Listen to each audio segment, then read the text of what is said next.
Atlanta's beloved spring tradition is back on track. Despite some financial hurdles, the Atlanta Dogwood Festival will celebrate its 90th year this weekend.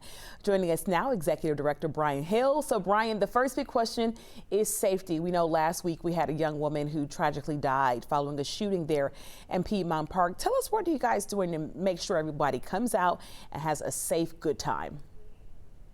Well, first of all, that is our first priority, is to keep everybody safe, keep it a secure, family-friendly festival, keep staff, vendors, and all of our guests secure. And we work with the Atlanta Police Department to develop our security plan to begin with.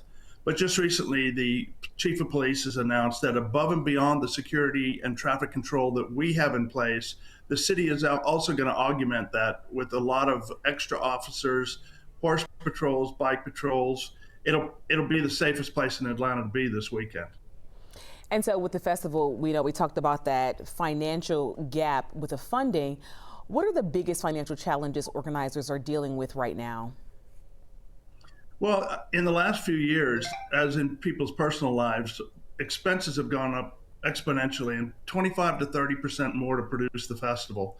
And there's a question that of big festivals all around the country is, what do we do about the increased costs? Do we try to charge an admission fee of some sort, or do we just cease to exist? And we had to look at that as well. And after 89 years of being around, we had to find a way to make sure we made it to the 90th.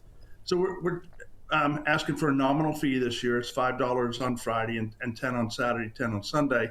But we are not a non-taxpayer funded event. We don't receive money from the city of Atlanta, and we don't receive any in-kind support. So basically, everything that happens here, from the entertainment to vendors and to the security and everything that has to come in place to keep this a safe, secure event, the festival's income has to pay for all of that. So this was our choice going forward, so that hopefully the festival will be around for decades to come, and maybe the next 90 years. Yeah, you had to do what you had to do, and we see that being reflected all across the nation and even in our own homes. Do you have any concerns about how the entrance fee will impact attendance overall? No, I think we've had a lot of positive from it, and the artists are saying, look, a lot of the ones around town, around the country that we go to now are having to do the same thing.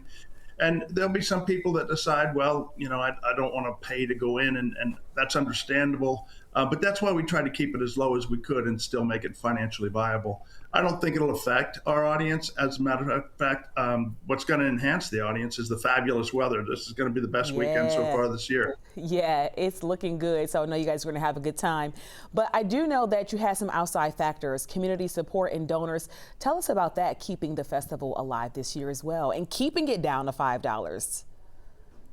Oh, absolutely. Over the summer, we had a fundraising event, and it was the people of Atlanta that came forward, giving $5, $10, $100. We had a few foundations. Like, for instance, for the first time since way back in 1936 when it was started, the Riches Foundation came on board to support the event. And that's Walter Rich is the one that started the event way back in 1936.